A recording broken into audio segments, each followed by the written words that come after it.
Mais uma semana, espero que o feriado tenha sido bom. Hoje, então, a gente vai ver capítulos 8, 9 e 10.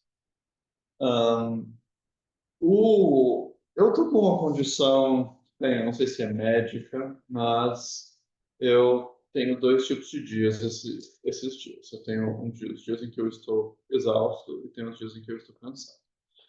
Então, por isso que a partir do capítulo 9 essa semana, os capítulos 9 e 10, o que eu fiz foi eu apenas peguei a tradução do Barakat, da dissertação dele, e eu modifiquei.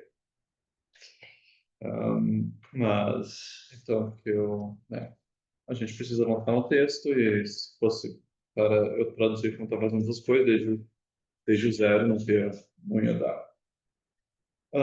Mas vamos lá, então, o capítulo 8 ataca as posições que o tempo não é uma mudança, nem o que muda, nem a extensão da mudança. Então, a ideia é que o tempo seja mudança, ou que seja o que muda, né, elas estão lá entre as opiniões que Aristóteles relata na física. E a ideia é que ele seja mudança, possivelmente, né, ele é uma ideia que Aristóteles acha que está no Timeu. Claro, isso não vai ser a visão de Plotino. Mas é isso. E a ideia é que a extensão da mudança é a ideia estoica. Extensão aqui é diástasis.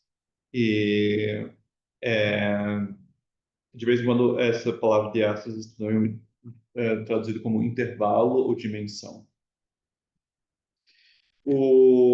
Então, isso é o capítulo 8. E daí o capítulo 9 critica a ideia de o tempo como medida, né, que é a visão de Aristóteles e de Alexandre. E daí o 10 critica a ideia que o tempo seria um acompanhamento, ou o que segue a mudança. E isso é a visão epicurista. Então, nesses três capítulos, ele faz a revisão de seus predecessores. E daí, depois disso, nós temos os capítulos 11, 12 e 13, onde ele apresenta a sua própria visão positiva. E daí eu estou confiante, então, que a gente vai terminar esse texto até o final do semestre. Daí talvez até tenha uma ou duas sessões adicionais para considerações mais gerais. Um, mas é isso. Bem, antes de pular alguma pergunta das aulas passadas, alguma preocupação? Estou completamente vazio. Deixa eu lembrar de pôr aqui. O chat. Oi, Gustavo. O chat está aberto, então, Gustavo, se você quiser reagir aí, também pode. Vamos lá. Então, por favor, André, você quer começar? Ok. Leia os primeiros dois parágrafos. Ok.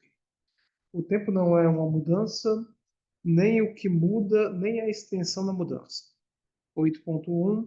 O tempo não é uma mudança, nem o que muda. Não é possível que o tempo seja uma mudança. Nem se você toma todas as mudanças e as unifique todas em uma só, nem se você só considera a mudança ordenada, pois cada uma das mudanças mencionadas está no tempo. E se uma mudança não estiver no tempo, por exemplo, por ser a mudança da revelação, como muito mais forte razão, com muito mais forte razão, ela se afastará de ser o tempo. Pois, se a mudança não estiver no tempo, mas em outra realidade, também a própria mudança será outra realidade. De todos os outros argumentos que já foram e que são avançados, basta esse e que uma mudança pode pausar ou cessar, enquanto o tempo flui necessariamente. E se alguém disser que a mudança dessa totalidade aqui jamais pausa, responderíamos que também ela, se de fato falamos da revolução cósmica, se realiza em certo tempo. E, ademais, ela volta para o mesmo lugar em certo tempo, que dividimos em 24 horas. E não, porém, no mesmo tempo em que a meia revolução se cumpre e que dividimos em 12 horas. Um tempo é a metade do outro e um período é o dobro do outro. E tanto a revolução inteira quanto a meia revolução são mudanças desta totalidade aqui. Uma mudança de dia para dia e noite para noite. E outra, a passagem de dia para noite e noite para dia. É. Então ele começa criticando a ideia que o tempo seja uma mudança, e o problema é que uma mudança sempre está no tempo, né? E se A está em B, então A e B são diferentes. É basicamente essa é a ideia, que ele avança no primeiro parágrafo. E ele daí adiciona também outra coisa, que toda mudança ela pode, em princípio, ela pode pausar ou parar, mas o tempo não, ele flui necessariamente. Uhum. Então tem uma necessidade do tempo que a mudança não tem, e também tem essa distinção de ser aquilo no qual as mudanças ocorrem. E embora você pode dizer bem a mudança da totalidade, né? Então as revoluções da primeira esfera que geram dia e noite, essas são necessárias, elas se mexem necessariamente, se formos seguir uma física aristotélica. Mas mesmo assim, ela acontece no tempo. E a gente vê isso quando a gente considera tanto assim uma revolução total quanto uma meia revolução. O Plotino fala só em revolução total e meia revolução e fica muito abstrato. Por isso que eu adicionei essas coisas de 24 horas e 12 horas e também de dia para dia, noite para noite, ou de dia para noite, noite para dia. Porque, no fundo, é isso. Né? Uma revolução total é você ir de, sei lá, meio-dia de um dia para meio-dia do outro. E uma meia revolução é a passagem de dia para noite, de noite para dia. Então, essas ambas são revoluções, mudanças da totalidade. Elas são diferentes uma da outra e elas estão ambas no tempo, né? Então, por isso que você não pode dizer que o tempo é simplesmente o movimento daquela primeira esfera. O, isso, isso, então, é a primeira... são os primeiros argumentos contra isso. Alguma pergunta? Não? Então, Gustavo, você pode ler os próximos 2 parágrafos? Posso sim. E dizer que a mudança da esfera mais exterior do cosmos, a esfera das estrelas fixas, é a mais rápida e a mais veloz de todas as mudanças, traz mais um testemunho para o nosso argumento de que a mudança e o tempo são diferentes dela, da mudança da totalidade. Pois a mudança mais rápida de todas se mostra tal ao percorrer a maior e mais ampla extensão no menor tempo. E as outras mudanças se mostram mais lentas que aquela ao cumprirem o mesmo percurso em um tempo maior ou apenas uma parte do mesmo percurso no mesmo tempo. Se o tempo, então, não é a mudança da esfera, muito menos poderia a própria esfera ser o tempo, a qual é uma candidata para ser o tempo por conta de sua mudança. Ok, obrigado. Então, ele avança, né? Então, uma razão que, por exemplo, Alexandre oferece para identificar o tempo com a moção da primeira esfera, em certo sentido, é que ela é um movimento mais rápido. Então, ele serve de medida para os outros, né? Seria como se fosse um movimento unitário. Mas daí ele diz, não, justamente, se você diz que é mais rápido e mais lento, você não pode falar rápido e lento do tempo. Só pode falar rápido e lento de mudanças, porque rápido e lento que fazem reverência ao tempo, né? E daí é interessante, né, que ele diz que a esfera era candidata para o seu tempo só por conta da mudança, enquanto que Aristóteles ele nos relata outro raciocínio, né, que é o Aristóteles acha que as pessoas disseram que a esfera era o tempo porque elas fizeram um raciocínio inválido que tudo está no tempo, tudo está na esfera, logo a esfera é o tempo. Mas então ele uh, um, não fala dessa outra possibilidade, mas de maneira ele acha que se não é a mudança, certamente não é a própria esfera. Mas então com isso ele rejeita essas primeiras opções. Uma coisa que a posição final dele vai ser algo parecido com a ideia que ele é uma mudança. Mas essa mudança vai ser a vida, né, a vida sucessiva que a vida imortal busca, quando ela busca algo mais do que meramente contemplar a revelação, alguma coisa assim. Mas isso a gente vai ter que esperar o capítulo 11 para ver. Mas, não, isso não é tão distinto do que ele fez com a presença absoluta, né? Também a presença absoluta, a primeira opinião que ele rejeita é que ela é idêntica ao mundo revelado. E daí depois a gente vê que na verdade ela é idêntica ao mundo revelado, mas é o mundo revelado tomado todo comprimido na sua unidade consigo mesmo. Então, de novo, o que parece ser a primeira opinião é a opinião mais fácil de ser rejeitada, depois acaba sendo algo bem próximo da própria posição dele. Agora a gente passa para Ira. Ok. Então, a gente pode pensar, de certa forma, que ele descarta a ideia de uma ideia imediata ou de imediaticidade como resposta ao problema do tempo. Aquilo que é imediato não é o tempo. Não é simplesmente a mudança que a gente observa. Então, aqui lembrando, o que ele rejeita aqui? Ele rejeita que ele seja tipo a mudança no sentido de o devir, assim, você junta todos os devires que chamam uma coisa só coisa. Ele diz que isso acontece no tempo e ele também não é a mudança da maior coisa que contém todas as outras. Mas ele vai ser de alguma maneira então essa ideia imediata do tempo, tempo a mudança, né? Ele está rejeitando. E aí mais um. Daí a gente pode, mas ele também não nega a ideia de a possibilidade de essa mudança ser relativa ao tempo, como por exemplo a questão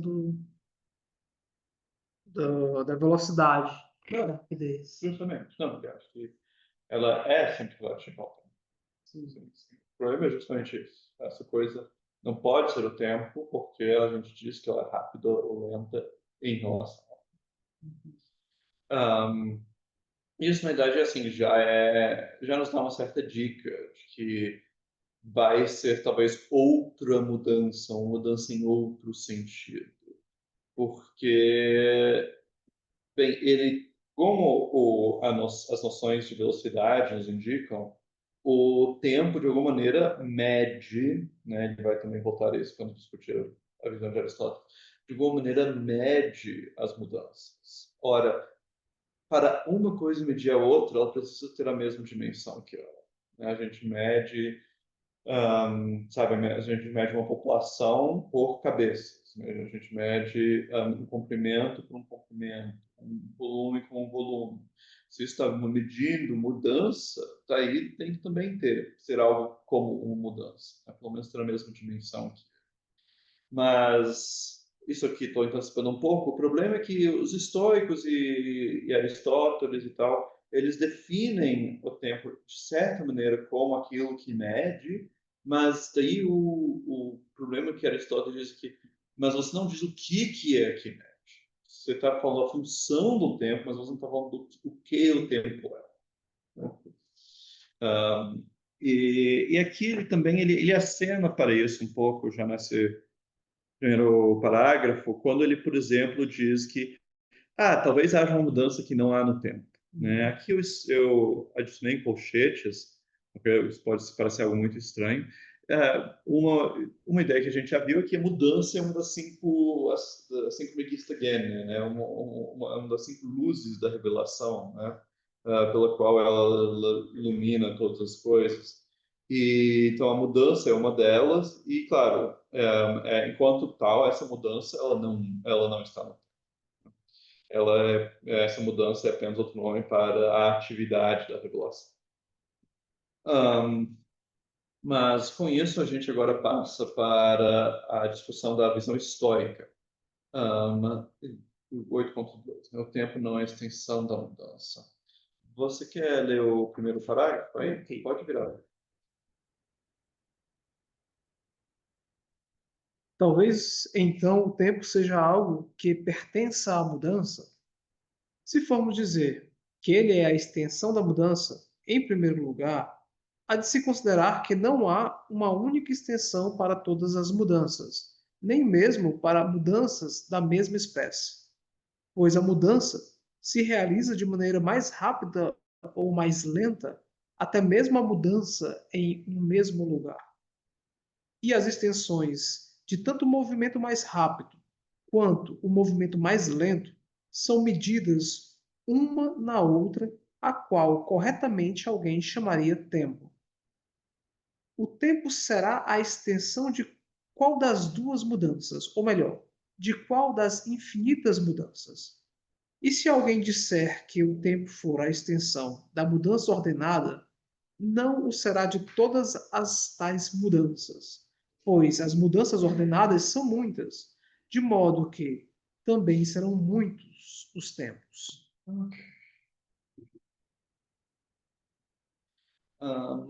Agora ele começa agora que unifica as visões dos seus predecessores aqui. Todos dizem bem, tudo bem, todo mundo concorda que o tempo não é uma mudança, dizem que é algo que pertence à mudança. Esse pertence a apenas uma tradução do genitivo. Agora, a primeira é que é a visão histórica. Então, lembrando que a visão histórica é conectada com essa ideia, é aquilo no qual, né, essa extensão infinita na qual se dá a vida dos infinitos mundos, né, que a vida do mundo se repete infinitas vezes. E daí ele diz primeiro que então é a extensão da mudança. Lembrando que tem a definição de que o tempo é a extensão da mudança, essa é a definição dada por Zenão, né, pelo fundador da escola, mas mais tarde Crisipo, ele especifica isso dizendo que é a extensão da mudança dessa totalidade aqui, a extensão da mudança do mundo. Né? E é isso que ele vai tratar no próximo parágrafo. Agora, primeiro ele diz, bem, se é a extensão da mudança, olha, cada mudança tem uma extensão própria. A extensão da mudança a gente pode entender como a duração dela. Né? E daí ele diz, bem, tem muitas, e daí ele diz que assim, cada mudança tem sua própria duração. Ele diz, a mudança realiza de maneira mais rápida ou mais lenta, até mesmo a mudança em um mesmo lugar. Isso aqui eu estou seguindo o Bayer Walters, na sua tradução, que tem uma coisa estranha aqui, que ele diz literalmente, pois a mudança realiza de maneira mais rápida ou mais lenta, até mesmo a mudança em lugar. Né? E daí, muita gente diz também a mudança em lugar, mas isso eu acho muito estranho, porque parece que movimento, né, a mudança de lugar é a que mais, obviamente, tem uma velocidade. Então, como assim você diz? E também mudança de lugar. O Barbaltas tem a solução que ele interpreta esse em lugar como em um mesmo lugar. Né? Então, isso é importante, porque você pode pensar que eu não sei por que você acharia que bem, A mudança em um mesmo lugar frequentemente é separado como outro tipo de mudança, assim, em Platão e coisa. Né? Tem propriedades únicas, por exemplo, que ele é circular, né? A coisa fica rodando. E também, então, talvez seja isso. Também é uma coisa, por exemplo, as mudanças que não são, as mudanças de A para B, que vai de um lugar para outro, você pode comparar ele, assim, duas coisas vão de um lugar para outro, né? Mas a mudança em um mesmo lugar, como ela ocupa aquele lugar, nenhuma outra coisa vai fazer aquela mesma mudança, né? Então, talvez por isso você diz até mesmo a mudança em um mesmo lugar. Mas tem algo estranho porque ele diz isso. E daí ele diz, e sim, e daí ele diz, bem, você diz que, bem, você pode medir uma em termos da outra, né? Então, você pode usar a mais rápida para a mais lenta, né? Então, por exemplo, você pode dizer há 30 dias em um mês. Ou você pode usar a mais lento para medir a mais rápido. O dia é um 30avos de um mês. Né? E daí ele diz, bem, a que você escolher como medida é que vai ser o tempo. Né? Então, então tem para mim o problema que tem muitos, cada mudança tem sua própria extensão. Havendo extensões distintas, você usa algumas para medir outras. E aquelas que medem é que você deve chamar o tempo. Então, não é simplesmente mudança. E também dizer que é só da mudança ordenada não resolve a coisa, porque há muitas mudanças ordenadas. Então, por exemplo, o que seria mudança ordenada? Eu suspeito que a ideia aqui é movimentos celestes. Né? E daí há muitos movimentos celestes, né, que têm velocidades distintas. Sei lá, o Saturno leva, né, 27, 30 anos para dar uma volta ao zodíaco. Então tem muitas opções aí. Ok, então agora ele lidou com a definição de Zenão, e agora ele vai passar para a de Chrysipp, né, que é a extensão do movimento da totalidade. Gustavo, você pode ler para a gente? Posso sim. E se alguém disser que o tempo é a extensão da mudança desta totalidade aqui, se ele for a extensão que há na própria mudança, o que seria ele fora essa mudança? A mudança terá uma certa quantidade, mas essa quantidade ou será medida pelo espaço ou pertencerá à mudança da totalidade. Se ela for medida pelo espaço, é porque a revolução cósmica terá transcorrido uma certa quantidade de espaço, e a extensão será essa quantidade. Mas isso não é o tempo, mas o lugar.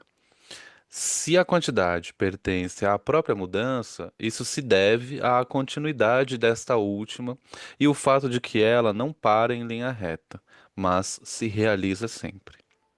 Mas isso seria a multiplicidade da própria mudança. E se alguém, olhando para a mudança da totalidade, ver que ela é grande, como alguém pode dizer que o calor é grande? Nem aqui um tempo será evidente, nem ocorrerá. Muito pelo contrário. Há a mudança, de novo e de novo. Como água que flui de novo, e a extensão no fluir da água é contemplada. E essa repetição será um número, como 2 ou 3, enquanto a extensão será algo que pertence ao volume.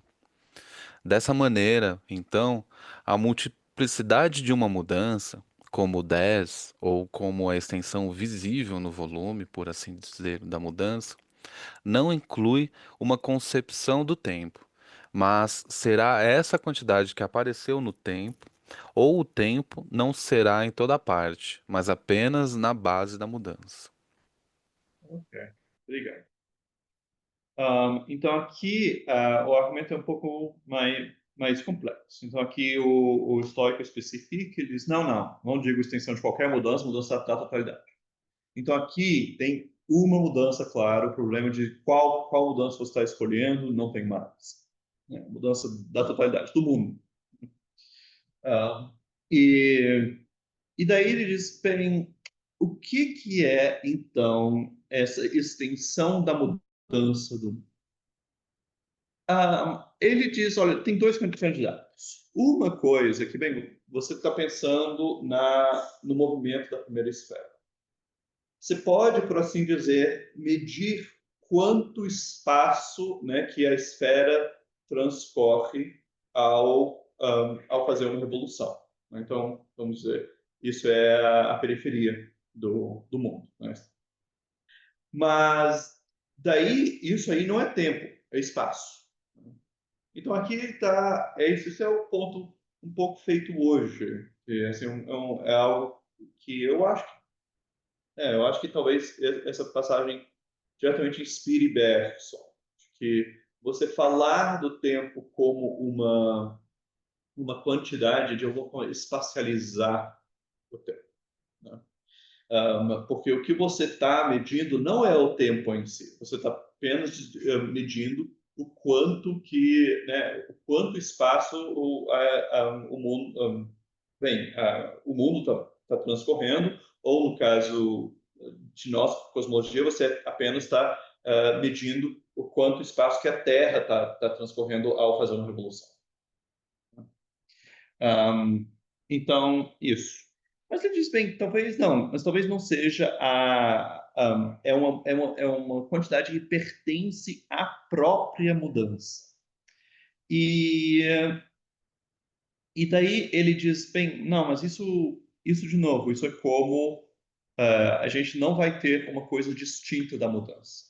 Porque ele compara isso ao calor, né? Você diz, isso aqui está muito quente, né? Então, tem alguma intensidade própria do calor, né? É considerado como um processo. Então, você pode dizer, talvez, que haja uma certa grandeza nessa mudança, né? Que não é uma coisa de espaço, né? Como calor, não é? Então, mas se isso for uma quantidade que você mede, como é que você vai medir isso, né? Ele compara isso com o fluir da água, né? Então, ele está pensando que você vê uma água fluir e sempre passando por um mesmo lugar. Ele talvez esteja pensando em algo como uma clepsidra, tá? Então, você tem água caindo, né, vamos dizer, num copo. O copo, regularmente, ele tem que despejar a água e daí o relógio vai tac, tac, tac, né? Isso mexe o ponteiro. Mas daí, o que de novo você está contando aí? Você está ou contando a repetição do movimento, né? Então, a água caiu tantas vezes, né?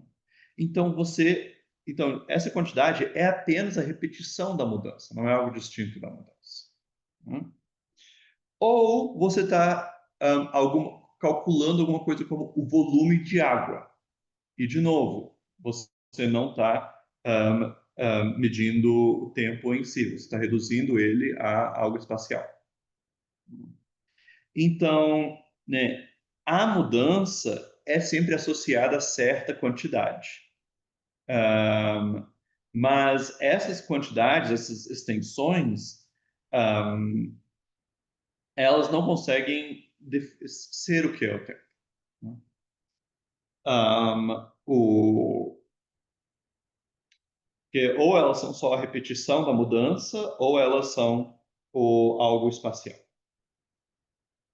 No final, ele faz uma coisa que será essa quantidade que apareceu no tempo. Ou o tempo não será em toda parte, mas apenas na base da mudança. Então, aqui tem outro argumento, que é outro problema que essa concepção tem aqui, mas tem coisas que não mudam no mundo, né? Claro, para os históricos isso não era um problema, porque eles achavam que tudo no mundo muda. Eles eram heraclíticos nesse sentido. Mas se você for alguém que tiver uma cosmologia aristotélica, né, tem um bando de coisas que não mudam. A Terra não sai do lugar, os corpos celestes são perpétuos. E daí essas coisas não estão no tempo. Então,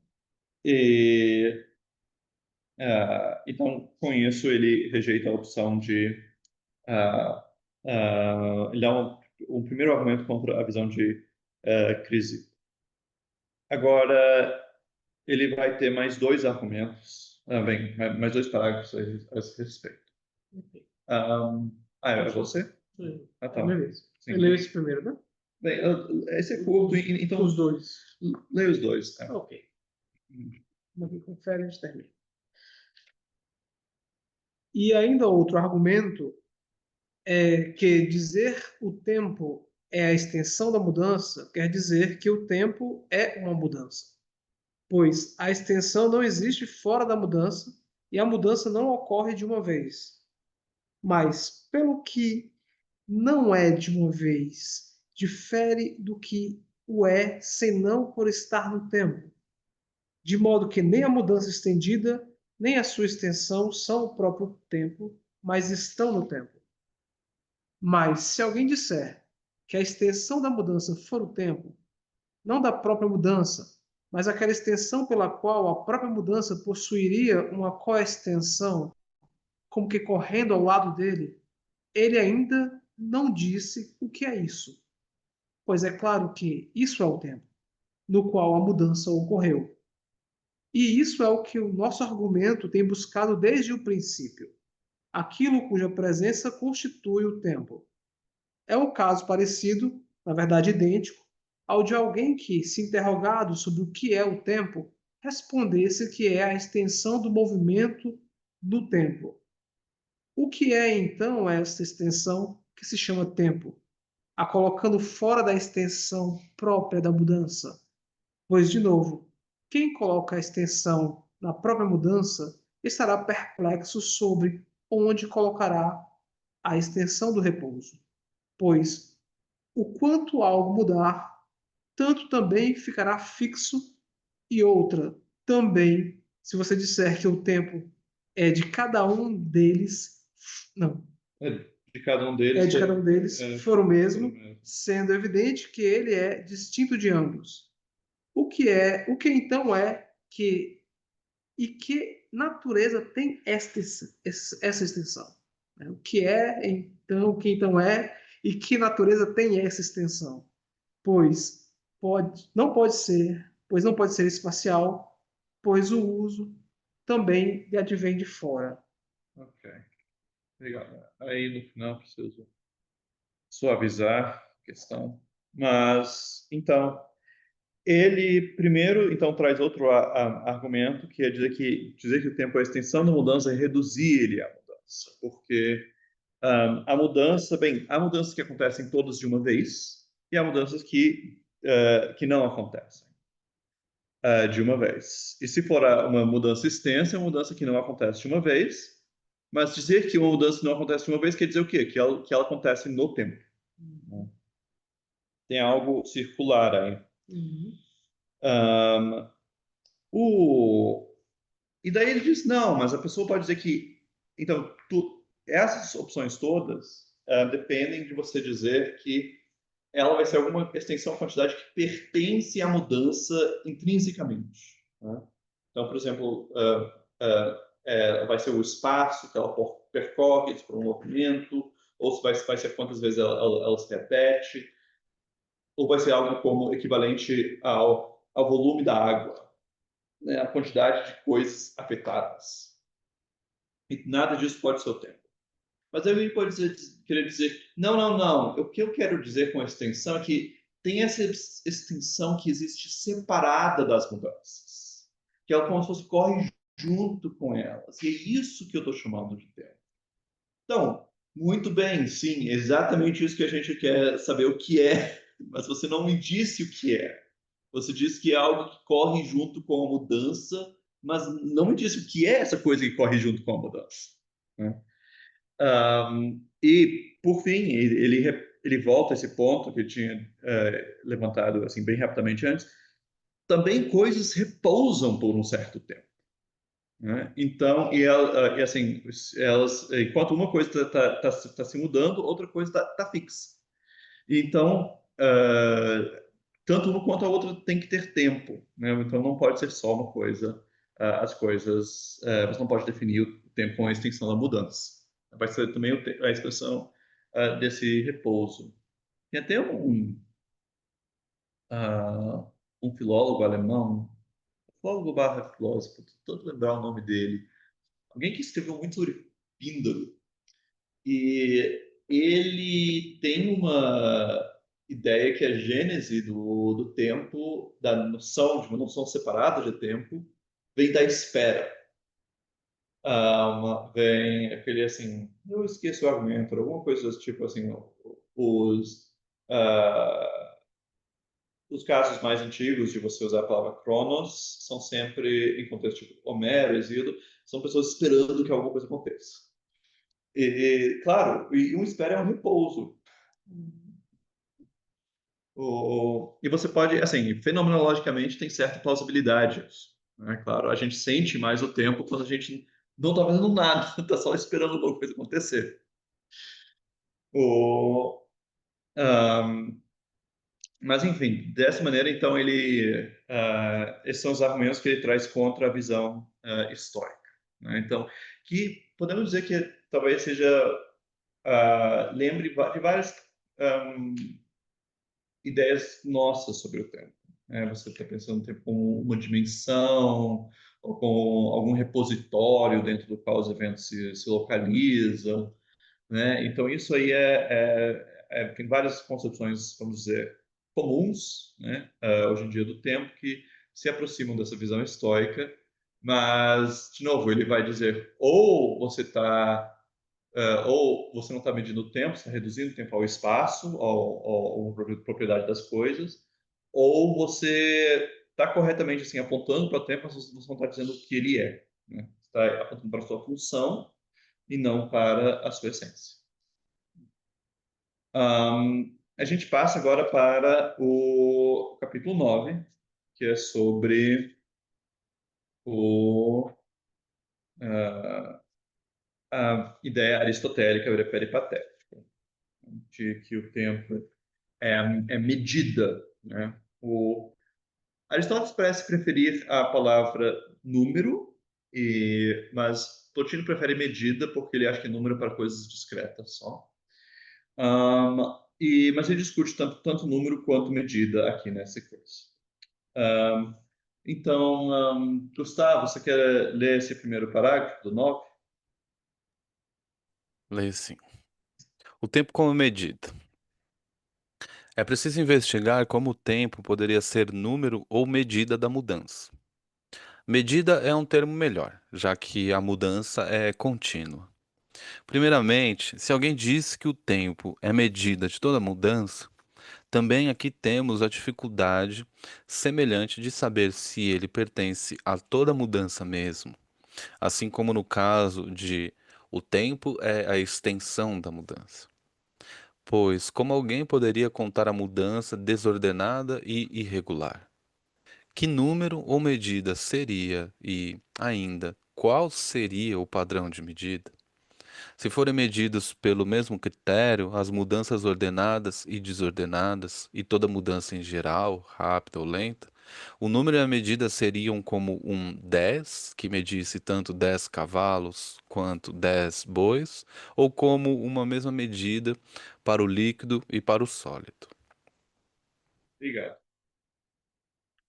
Então, aqui ele começa, né? Então, para você, ele começa insistindo nisso que eu acabei de dizer, que ele prefere medida do que número. A gente tem discussões sobre isso até hoje, né? Como, por exemplo, quando que começou o novo milênio, né? Vocês devem ter lembrado de discussões inúteis sobre isso, em torno do ano 2000, se já era o novo milênio, ou se o novo milênio só começava em 2001. E isso acontece porque a gente conta anos, a gente não mede anos. Como a gente conta anos, a gente começa do número 1. Por isso, o primeiro ano da nossa era é o ano 1, não é o ano 0. Não existe o ano 0 depois de Cristo. Existe o ano 1 da era comum. E por isso, 2.000 anos depois é 2001, né? porque a gente conta, a gente não mede anos. Né? E então a gente está dizendo medida é melhor, porque o tempo é contínuo. Agora, então, daí ele levanta, assim, toda a mudança tem um problema aí, justamente, que você vê com essa questão da contagem, a gente consegue contar anos porque existe um movimento regular aí, um movimento aparente do Sol, você vai contando. Agora, se fosse um bando de movimento desordenado e irregular, o que a gente poderia usar? Né? Como é que você poderia dizer que tem um número aí? Esse é um primeiro problema. E por que ele fala de movimento desordenado e irregular? Porque existia antes do mundo, né? No Timeu. Mesmo que você acha que o Timeu é alegórico, como ele acha que o mundo existe perpetuamente, em princípio, existem as possibilidades hipotéticas de movimentos desordenados e irregulares. E daí ele também diz que, bem, se você diz que é a mesma mudança para todas as coisas, ele seria como 10, que mede tanto 10 cavalos quanto 10 bois, ou com a mesma medida para o líquido e para o sólido. Então, você usa medidas distintas para você medir grãos, por exemplo, e água. Né? Então, para o líquido e para o sólido. Você também conta cabeças de animais diferentes.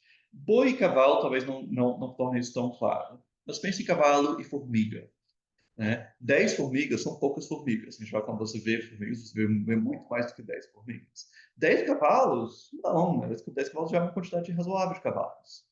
Então, e claro, você pode usar o mesmo número 10 para contar tanto um quanto o outro, mas significa coisas muito diferentes. Né? A medida, no sentido de padrão de medida, para cavalos e formigas é bem diferente. Né? Né? Então, eles são animais gregários que se agregam em quantidades distintas. Então, então, o significado de 10 de uma mesma quantidade é diferente para cada um.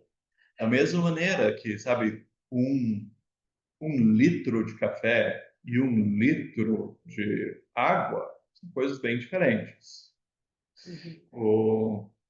Digo, um litro de grãos de café. Né?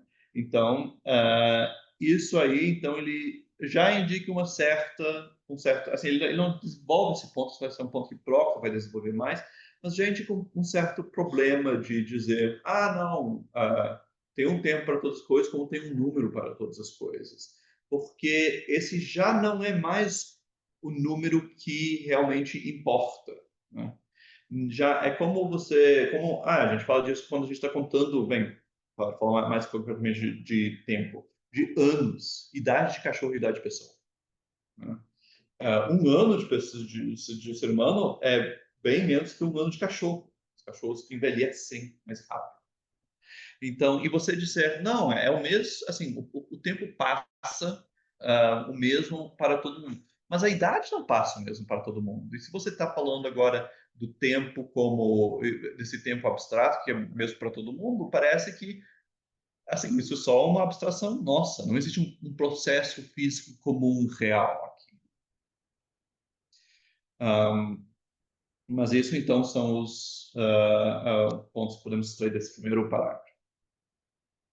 Você tem perguntas? Não, eu estava tentando lembrar de uma explicação que eu vi recentemente, mas eu ainda não consegui começar a pensar também. Bem. Você quer ler o próximo parágrafo? Leio. Então, Sim, então. se então o tempo medir assim, teremos dito a que ele pertence às mudanças, mas não ainda o que é ele mesmo. Assim como é possível entender claramente o número tomando 10 sem os cavalos, e assim como a medida é uma medida porque possui uma certa natureza, mesmo que ainda não meça, do mesmo modo o tempo, sendo uma medida, deve ter uma. E se ele é em si mesmo tal como o número, em que será diferente do número que corresponde ao 10 ou de qualquer outro número de unidades abstratas? Porém, se ele for uma medida contínua, será a medida de certa quantidade, assim como a magnitude de um cúbito. Portanto, será uma magnitude como uma linha, claramente correndo com a mudança, junto com a mudança. Entretanto, como esta linha concorrente medirá aquilo com o qual corre? E por que é mais próprio de um medir o outro e não o inverso? É melhor e mais plausível sustentar que ele não é a medida de toda mudança, mas daquela que a acompanha. Todavia, ela deve ser uma mudança contínua, pois, senão, a linha concorrente se suspenderá. Então, aqui bem, já tinha estabelecido um pouco que no último parágrafo, que, bem, se você diz que é um número, vai ser um número abstrato, né? Uhum. E daí diz, bem, mas aí você tem que me dizer o que que é um número, né? Ele vai ter que ser alguma coisa com o qual você pode medir as outras coisas, né? Com o qual você pode contar as outras. E daí? Bem, primeiro, e se ele for um número, por que que ele não é simplesmente qualquer número, né? O que que ele tem específico de tempo? Mas se você diz, não, não, ele é uma medida porque é contínuo, não é um número, daí ele diz, bem, daí ele é medido de alguma coisa, né? Então ele diz, bem, daí é como uma linha, né? Ele imagina, é como se fosse uma linha concorrente. Isso, de novo, é parecido com onde ele deixou os estoicos, Uhum. né? Dizendo, ah, não, essa extensão paralela à mudança. E de novo, ele diz, primeiro, por que que essa linha mede mudança e ela não é medida pela mudança? E segundo, por que que né, não vai ter uma linha para cada mudança distinta? E será que ela não pode só não mudar? Parece que ela só vai medir as coisas que são uniformes e contínuas, porque senão as mudanças descontínuas param e a linha continua. Como que ela muda? Então, todos esses problemas se levantam. Se você diz, não, não, é como se fosse uma linha indo. O, um, então, ele levanta como se fosse para a ideia que é uma medida, os mesmos problemas da extensão. O que a gente ganha com a ideia de medida é que tem mais um papel aqui. Porque, claro, uma extensão a extensão enquanto tal, ela não tem essa função de medir, não tem essa atividade, não tem esse lado ativo de que um mede e o outro é medido, né? Então, o tempo, como aquilo que corre junto e assim mede as mudanças, seria aquilo que lhes dá alguma coisa como número, ordem, tamanho, né? Enquanto que então tem esse lado ativo que não tinha do lado na parte histórica. Porém, muitas perguntas permanecem. E ele continua. Gustavo, você quer ler o próximo parágrafo? Sim. Não se deve, porém, tomar o que mede nem como exterior, nem separado, mas junto com a mudança medida. E o que medirá? Ora, a mudança será medida e nela uma magnitude será medida. Mas qual delas será o tempo? A mudança medida ou a magnitude que mede? Pois o tempo será ou a mudança medida pela magnitude, ou a magnitude que mede, ou ainda aquilo que empregou a magnitude, como quem empregou o cúbito para medir a quantidade da mudança. Mas, em todos esses casos, deve-se supor, como dissemos ser mais plausível, a mudança regular, pois, sem regularidade, e regularidade de uma só mudança, o movimento do universo, maiores dificuldades se põem à posição da tese de que o tempo é, de algum modo, uma medida. Obrigado. Então, aqui, então, você tem, por exemplo, não sei, essa aula dura em média 3 horas. Daí, então, você tem a mudança, que é a aula. Você tem daí o tempo, assim, o período, né? Vamos dizer, 3 horas. A magnitude, né? E daí você também pode, porém, imaginar que haja um processo que está medindo, né? Está dando isso, por exemplo. Algo que um relógio ideal está fazendo enquanto a gente fala aqui. Qual dos três é o tempo? Né? Isso também é uma questão que o Aristóteles explicitamente levanta. Né? Ele diz o tempo, né? O número que é contado, o número com o qual contamos. Ele acaba dizendo que é o número contável. A visão de Aristóteles é algo como se fosse, que vem resumindo, interpretando muito. A ideia é que quando ele diz que o tempo é o número da mudança segundo antes e depois, ele é a capacidade das mudanças de serem contadas com agora. Se você dizer, não, antes aquilo aconteceu e depois essa outra coisa aconteceu. É, por assim dizer, a numerabilidade das mudanças. Isso seria a visão de Aristóteles. Então, ele teria uma resposta aqui. Ele diria que não, ele é justamente essa a magnitude medida, né? Ou a capacidade de ter uma magnitude medida nas mudanças.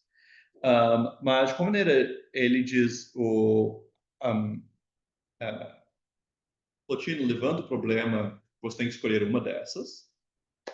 Segundo, mas ele também está insistindo nesse problema de que são só alguns tipos de mudança que vão ter isso. Não é qualquer tipo de mudança. Né? Você pressupõe a continuidade da mudança quando você faz isso. Então, e Aristóteles, então, ele não tem apenas os períodos regulares dos corpos celestes nos escritos biológicos dele, na geração de animais, mas ele volta a esse assunto no Geração e Corrupção.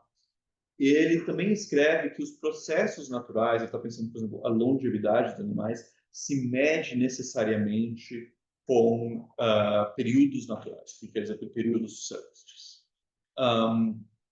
Então, por exemplo, para Aristóteles, não é simplesmente que você, sei lá, um ser humano vive em média 80 anos. Isso não é simplesmente um efeito mecânico da matéria feita de qual um ser humano é feito e o desgaste causado pelo seu ambiente. Não, é parte da natureza de um ser vivo que ele vive tanto tempo. Né? Essa quantidade como por assim dizer, determinada de antemão pela sua natureza. Como, por exemplo, tem a mosca que vive 24 horas, né? E tem árvores que vivem séculos. Então, Aristóteles tem, assim, ele tem essa visão que o tempo é medida, o tempo é um número, mas ele baseia isso também num pano de fundo, vamos dizer, físico, cosmológico, de que sim, o tempo de que as mudanças são regulares, né, que a natureza é regular. E o Plotino está um pouco cutucando nisso, né, mostrando que não é qualquer mudança que você está medindo, né? Implicitamente, se você diz que não é qualquer mudança, não é a mudança em si que é medida. É a mudança qualificada de tal e tal maneira.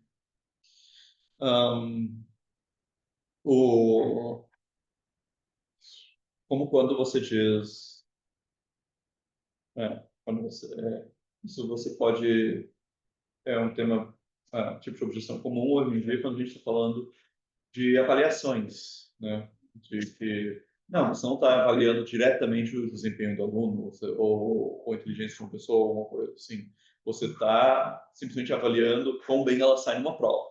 Né? Então, você pressupõe aí que é um certo tipo de desempenho, um certo tipo de inteligência. Também, você não está medindo qualquer mudança com esse número. É só mudanças ordenadas, são mudanças contínuas. Vamos...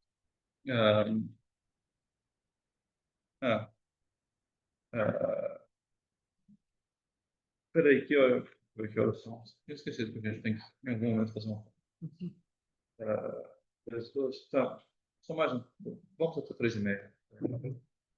Um, então. Então, por favor. Mas se o tempo é uma mudança medida e medida pela quantidade, assim como a mudança deve ser medida, não deve ser medida por si mesma, mas por algo diferente. É assim necessário que, se mudança terá uma medida diferente dela mesma, e por isso precisávamos de uma medida contínua para a sua medição, do mesmo modo é necessário uma medida para a própria grandeza, para que, havendo um quanto determinado segundo o qual sua quantidade é medida, a mudança seja medida. Um, Lê também o próximo parágrafo. E o tempo será, e o tempo será o número da magnitude que acompanha a mudança, mas não a magnitude que corre com a mudança. Mas o que seria isso senão o número de unidades abstratas? Número que forçosamente nos suscita de dificuldade de como medirá, porque mesmo que alguém descubra como, não descobrirá o tempo que mede, mas uma certa quantidade de tempo, mas isso não é o mesmo que o tempo, pois uma coisa é dizer tempo e outra tanto tempo. E antes de dizer tanto, deve-se dizer o que é isso que é de um tanto. Ora, o tempo seria o número que mede a mudança, mas é exterior à mudança. Assim como o 10, no caso dos 10 cavalos, não é tomado com os cavalos. Então, não foi dito o que é esse número, que antes de medir é precisamente o que é, assim como o 10. Ou seria aquilo que, correndo ao lado da mudança, a mede segundo o anterior e o posterior. Entretanto, ainda não está claro o que é isso que mede segundo o anterior e o posterior. Contudo, ao medir segundo o anterior e o posterior, seja com um ponto, seja com qualquer outra coisa, medirá inteiramente de acordo com o tempo. Um, então, aqui ele levanta outros assuntos.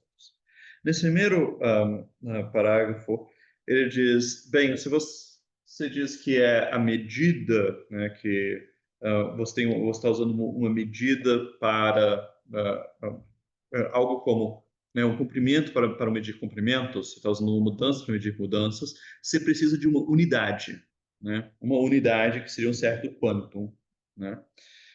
Uma certa unidade de medida. Qual seria isso? Um, Nisso, Aristóteles em geral respondem alguma coisa do tipo a mudança da primeira esfera, né? Porque ela é mais rápida, então a gente usa ela para medir todas as outras coisas. Mas daí isso daí acaba no, então você reduziu o tempo de novo à mudança, né? Cai naqueles primeiros argumentos que a gente viu. Um, e daí ele pressiona de outra maneira. Ele diz, não, se for a quantidade em si, né, irrespectivo, porque você pode também dizer, não, não é, a gente sempre usa o primeiro céu para medir as coisas em última instância. Porém, o tempo não é isso, o tempo é a quantidade, é a proporção resultante, né, vamos dizer. Daí ele diz, mas como que isso então é diferente simplesmente de um número? Né? O que faz disso especificamente tempo? E como que esse puro número mede? Né? Um, e, e daí, porque ele diz, isso é a coisa de uma coisa é o tempo e outra coisa é tanto tempo. Né? Uma coisa é você dizer que tem, sabe, alguma coisa, tipo, uma coisa é 3 horas, 4 dias, né, 5 minutos. Isso aí são tantos tempos, são períodos medidos de tempo. Mas o tempo seria a coisa que mede, uma coisa pela qual medimos, né? Então você não disse isso, quando você simplesmente disse que é um número. Um, e daí, e também, de novo, né? É como no 10, você tem que dar você tem que ter um relato de o que são os números, né? O que é o 10? Então você tem que ter um relato de o que é o número. Você diz que, bem, é o número segundo, anterior e posterior, ok, mas você não explicou isso. Isso só nos diz algo sobre a função, mas não o que a coisa é.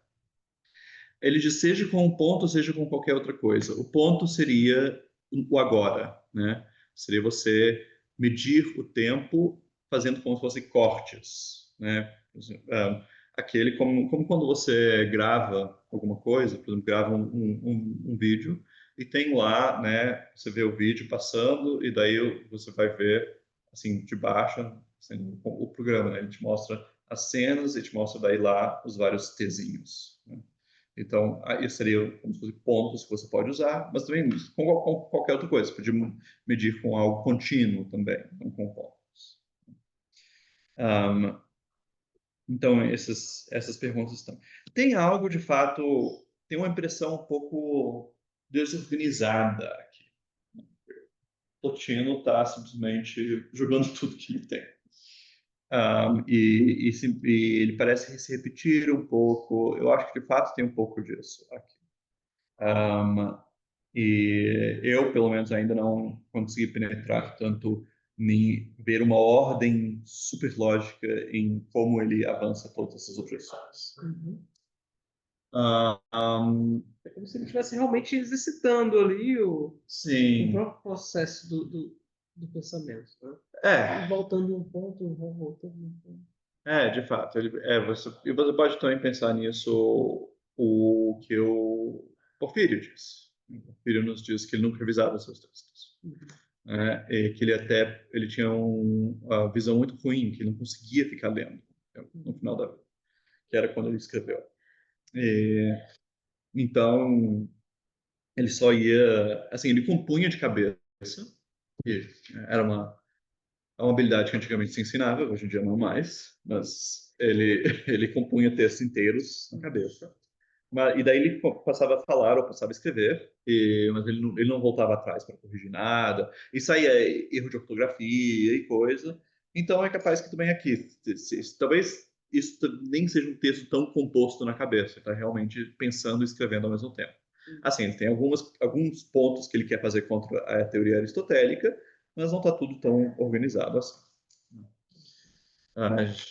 Essa sensação que você frequentemente tem lendo Plotino, que você parece que você está vendo uma pessoa raciocinando na sua frente.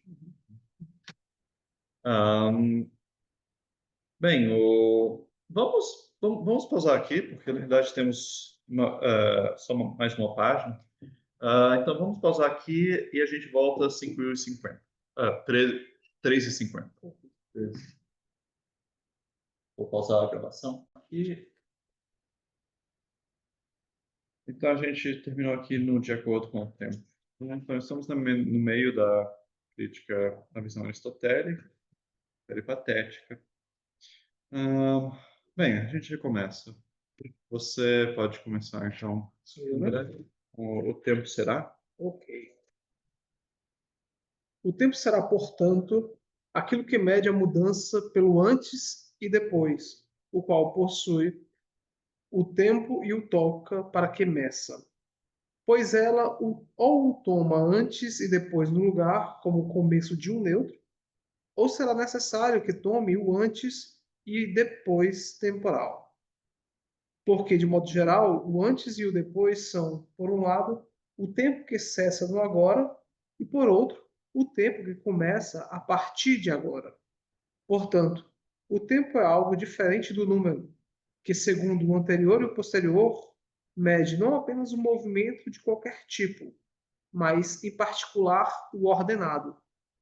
Então, porque quando o número é adicionado, seja conforme ao medido, seja conforme ao que mede, pois é possível que o mesmo número seja medido e que meça, então, porque originando-se um número, haverá, e havendo a mudança e o anterior e o posterior que lhe pertencem completamente, não haverá tempo.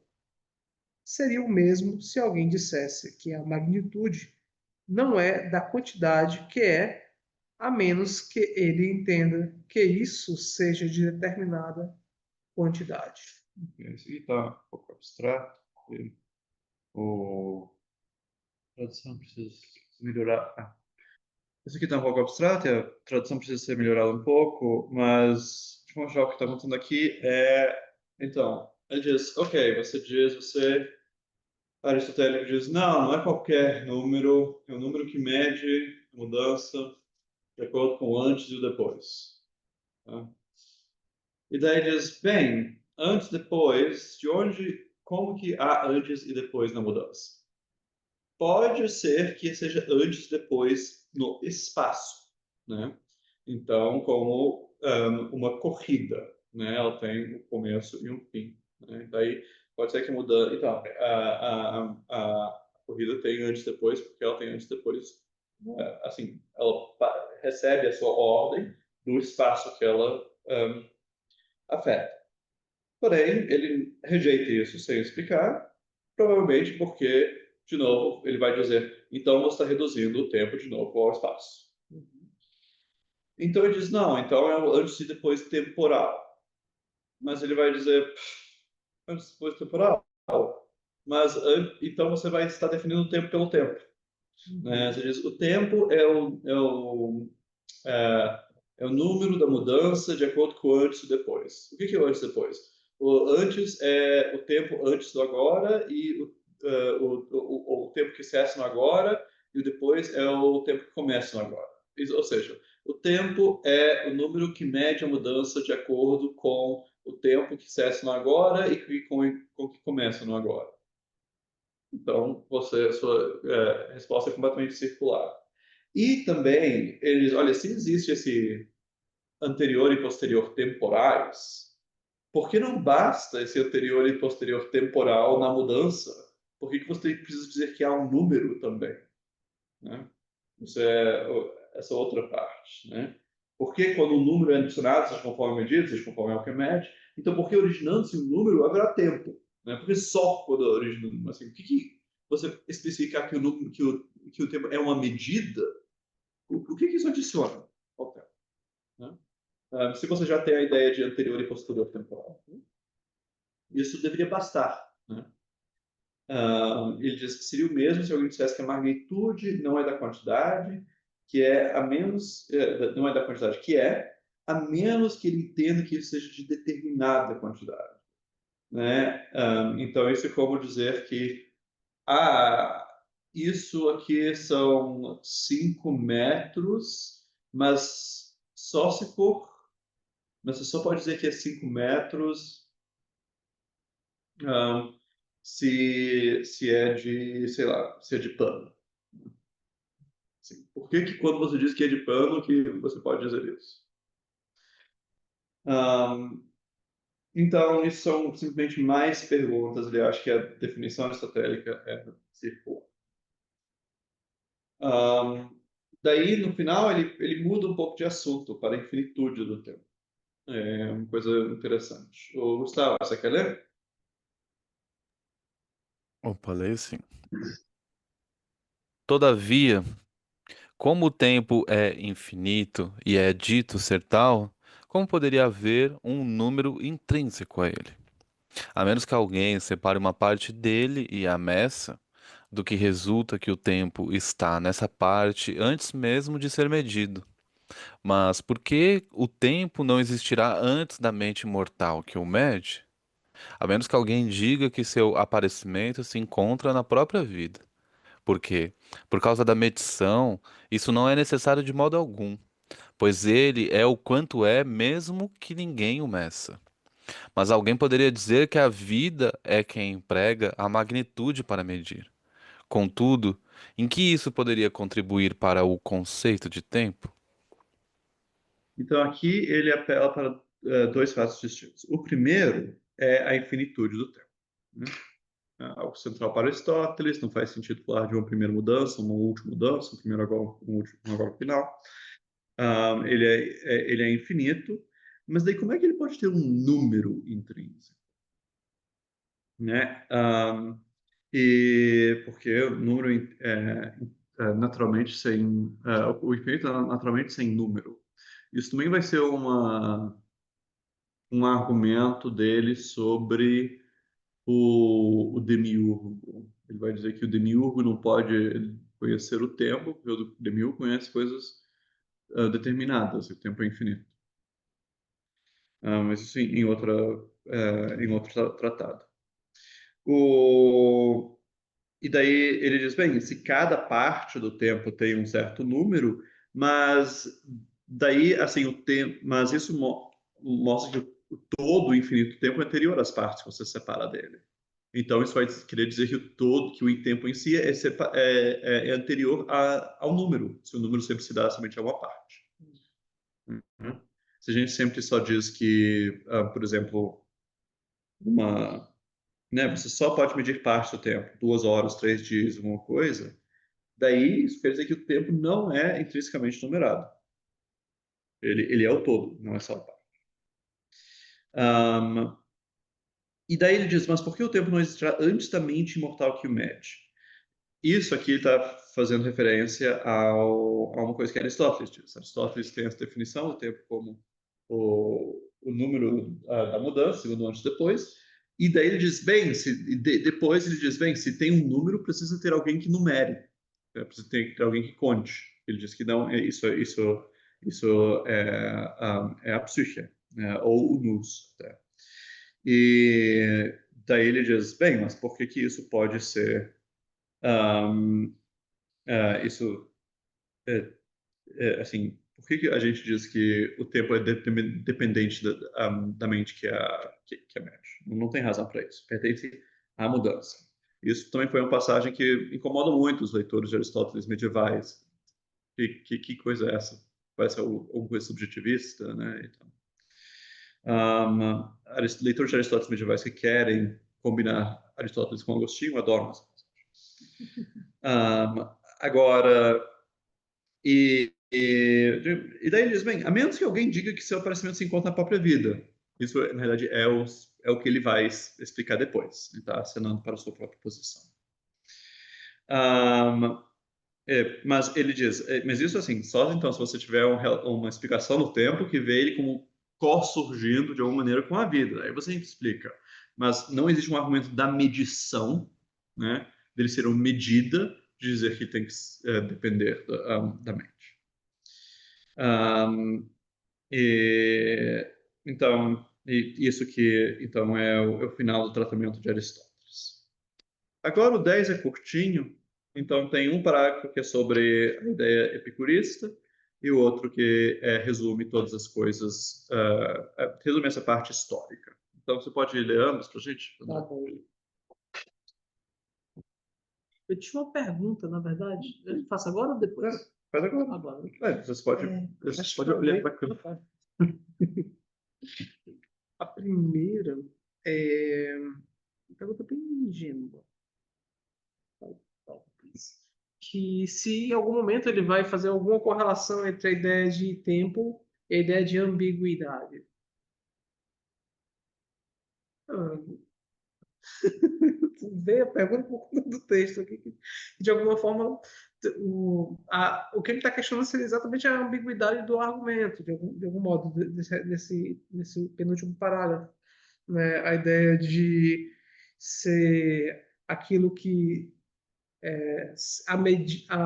o tempo será aquilo que mede a mudança pelo antes e depois. Eu fiquei com essa ideia do antes e depois, a ideia de uma ambiguidade no sentido de uma realidade que se você coloca uma em que se você positiva algo, você ao mesmo tempo negativa algo. Né? Se você revela uma parte, você esconde outra parte. Bom, isso porque tem acho que eu falei para ti do Pareson, que ele trabalha com a ideia de ambiguidade, que é exatamente o fundamento da liberdade humana. O fato de que toda ação ela ilumina uma parte, mas obscurece outra parte. E essa é como condição humana. Eu fiquei pensando se no Pareson isso teria alguma relação com o Plotino. Mas no Pareson. Pareson. O Luiz Pareson. Tá, esse cara que você falou. Então,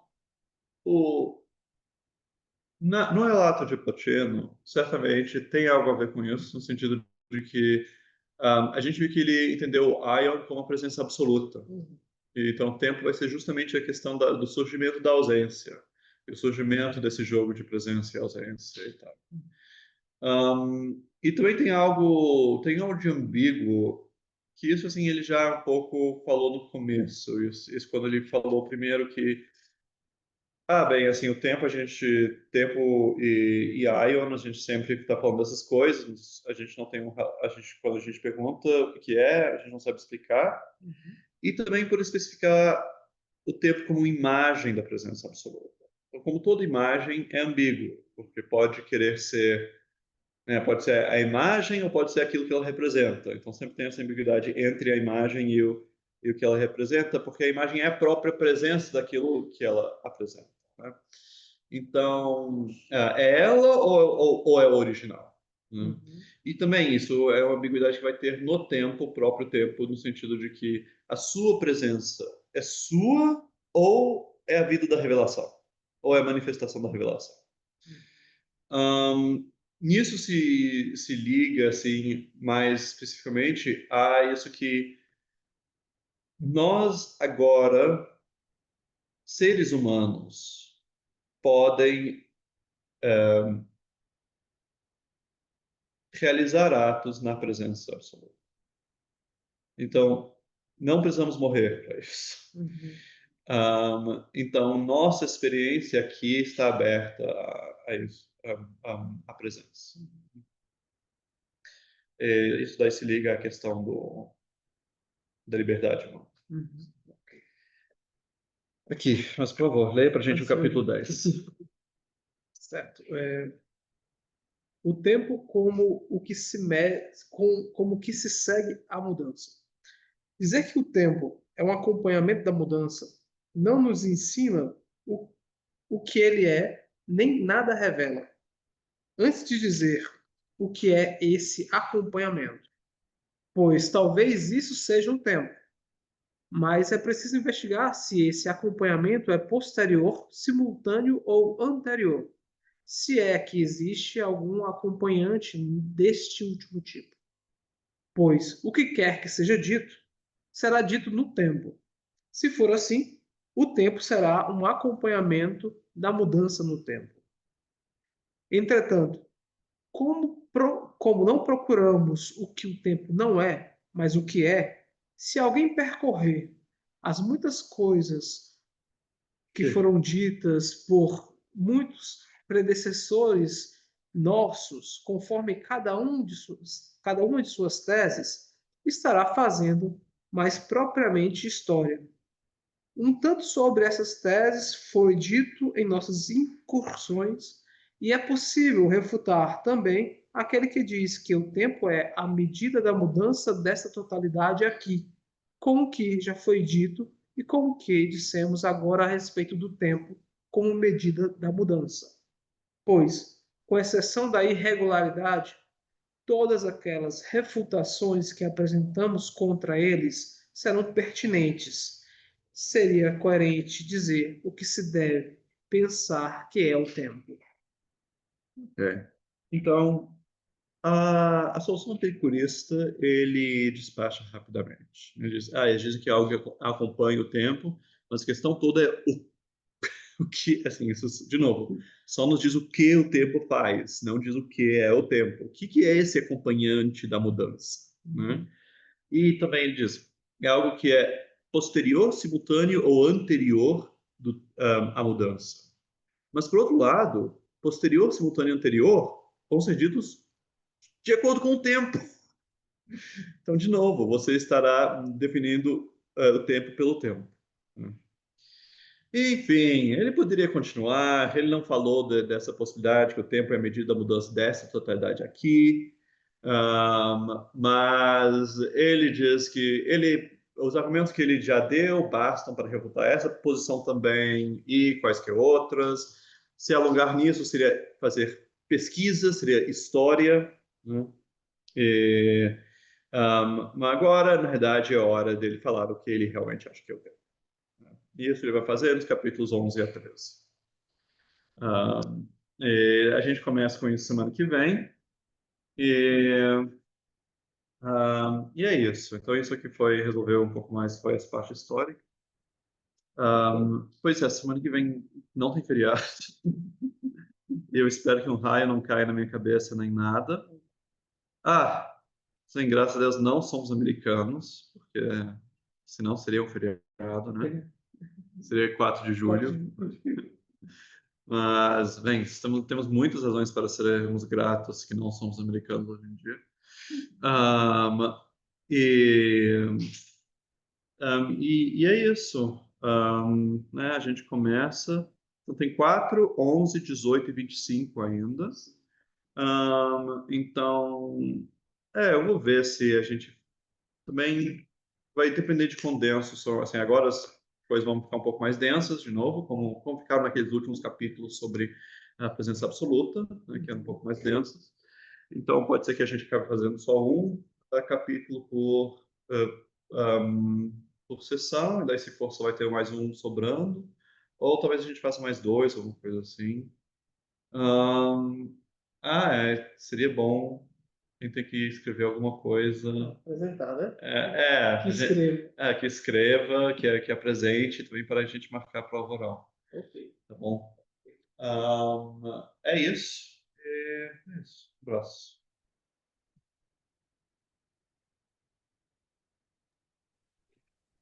Abraço, abraço, pessoal. Bom final de semana. Até. Tchau.